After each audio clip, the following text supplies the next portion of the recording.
At the point when cancer starts growing on platinum drugs or on carboplatinum, and or shortly after carboplatinum has been delivered, we no longer use two drug combinations. We more often switch to single drug therapy. And there's a long list of possible drugs. Again, different regions in the country may have slightly different availability of these agents. They do have different costs, and therefore often that is a consideration for provincial drug plans.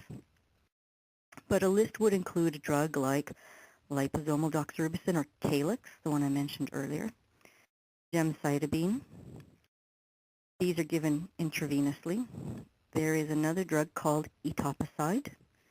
This can be given orally or intravenously, depending on what your own cancer center normally does. And there's another drug called navalbine or vinorelbine. That's the same drug, also given intravenously.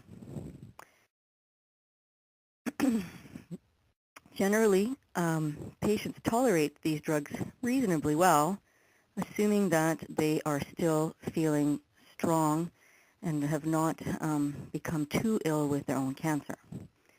Of course, the tolerance of chemotherapy becomes more difficult if the cancer has caused patients to feel fatigued and unwell. Liposomal doxorubicin or Calyx has some advantages in that it doesn't cause hair loss, and it's only given once a month, and it doesn't cause nausea. So it has convenience on its side and absence of some side effects which are unpleasant. It can cause rashes and mouth sores, which are sometimes a challenge. They can certainly be managed, but they are unpleasant to experience. Gemcitabine is also generally well tolerated. However, it's delivered intravenously on a weekly basis for 3 out of 4 weeks. So usually women have to come for treatment every week for 3 weeks and then with a break on the 4th week. Some cancer centers may change that schedule a little bit, but generally speaking, you have to come for more treatments when you're getting gemcitabine.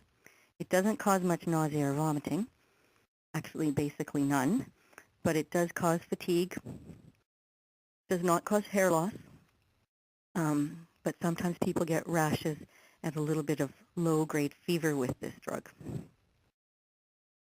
Etoposide is another option. However, it causes hair loss, and sometimes women don't like that. When it's taken orally, it's nice that it is convenient because women don't have to come back to the cancer or to their treatment center. They can just pick up the prescription and go home. It very rarely causes any significant nausea or vomiting, but it can cause a lot of problems with blood counts. So a suppression of the bone marrow, which leads to low white blood cell counts, and sometimes delays in treatment or changes in treatment dose. And navalbine or vinorelbine is a drug that's also given intravenously. Usually it does not cause much in the way of nausea or vomiting, but it does cause fatigue, and it can cause constipation and nerve damage, and therefore sometimes not very well liked by women. The final thing to say is, depending on where you are in the country and what cancer center or treatment center you go to, in many, many situations for different stages of this cancer, there will be clinical trials.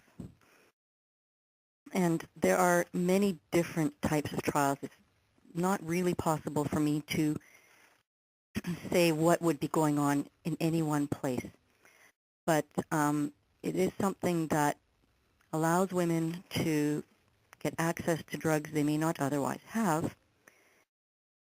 We don't know how active those drugs are, and that's why we're studying them. But usually there's some promise behind them, and they're of interest to us. And so any patient who feels strong enough and interested in doing a clinical trial, it may help that patient themselves, and we certainly are grateful to patients for participating in clinical trials because it helps all of us to learn more about new drugs, their activities, their side effects. And that's the only way we've been able to move things forward in treating ovarian cancer. Some things that are going on across, or some drugs that are of interest and are going on, studies that are going on around the country and may be going on in different centers at different times, include a class of drugs called PARP inhibitors, P-A-R-P inhibitors. This is a new class of drugs that interfere with the way cells repair DNA damage. Now, our normal cells, our normal body cells, can repair DNA damage very, very well. And so that's why when we get chemotherapy drugs, even though we may experience side effects, our healthy cells repair themselves quickly and recover their function. Cancer cells are very abnormal and cannot repair DNA damage efficiently. And when enough DNA damage occurs, such as when we give chemotherapy drugs, the cells will die.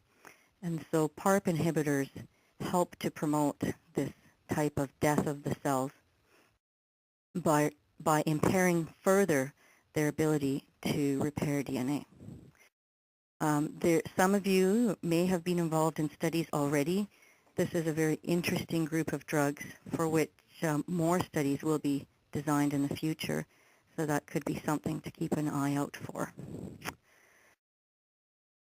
I think that is most of what I wanted to say this evening about the common ovarian cancer drugs.